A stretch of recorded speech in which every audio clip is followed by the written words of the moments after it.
Okay guys, welcome back to week 5 of the ACTROLLVISION TT event. This week takes place at Knockhill International, driving the Megane touring car. Another really good and enjoyable combination that I think you guys are going to really enjoy. Some of the track limits on this track are very strict, so you have to be a little bit careful. But overall it's a really enjoyable track.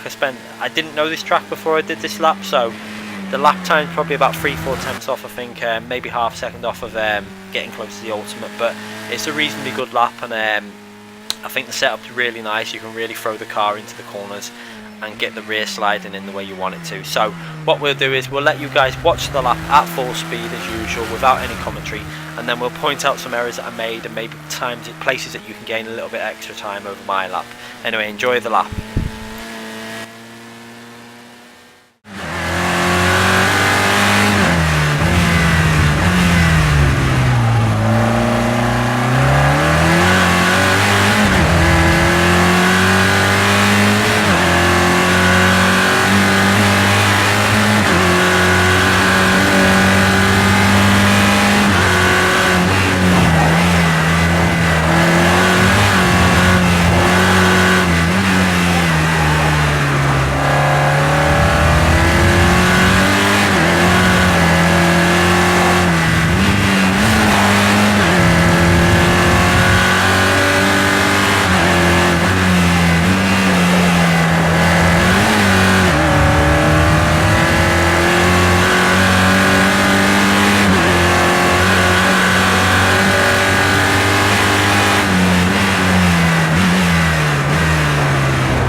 Okay, so going into turn 1, what you want to do is you want to look out for the cone on the left. We're going to brake just before that and use that little line where it turns into the corner to guide ourselves through that corner.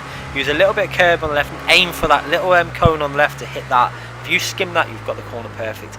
Then going into third gear, we were a little bit slow getting on the power there, and it bogged down a little bit, so we lost a bit of acceleration out of that corner, but not a massive loss. Now, you want to really skim that corner. As soon as you skim that corner, you've got to be turning right.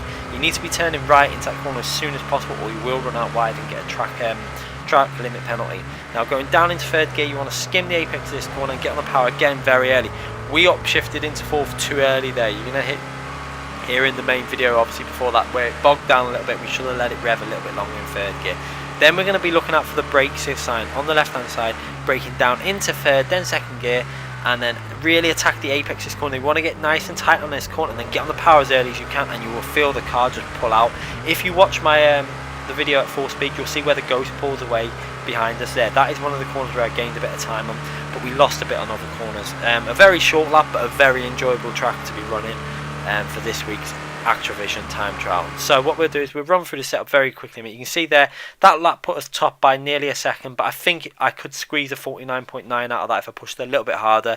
But we'll run through the setup again. So running slightly low on the rear tyre pressures to give a little bit more heat into the rears. You get the problem with this lap as well is it's faster to do on your second lap. I did that on the first lap, so you will get a faster time doing on the second run because the tyres are a little bit more up to temperature. Just bear that in mind. So if you really want to push the time for this week's time trial, you will want to do it on the second lap. Going through the setup, you can see there we ran the rear toe at 0 to try and get as much speed out of the car as we can. We ran the aerodynamics also on 3. Tried 2, rear was a little bit too loose on 2, so 3 felt like the safer option. If you were running a race setup, I would probably run this at 4 on the aerodynamics, purely because when the tyres start wearing out, you're going to want a little bit more grip at the rear. Going through the setup, you can see there we ran a little bit of diff on the rear and coast on the rear there just to try and secure that rear down to the ground. Everything else was not too far off of the default in terms of the differential settings, but one thing we did lower was the preload again, just to get so the front tyres could really pull out of the corner a little bit more.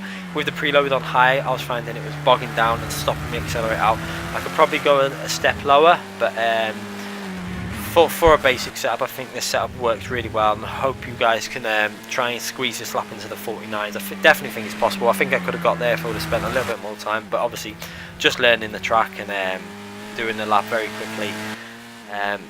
I was able to get a 50.4, which I was happy with, and hopefully one of you guys can beat that. Anyway guys, hope you enjoy the video. Again, we'll be back with more videos soon, and I look forward to seeing the times that you guys put up on the ACTROLLVISION leaderboard. Make sure you check out all the links in the video on the description if you want to take part in the time trial event. Thanks again for watching.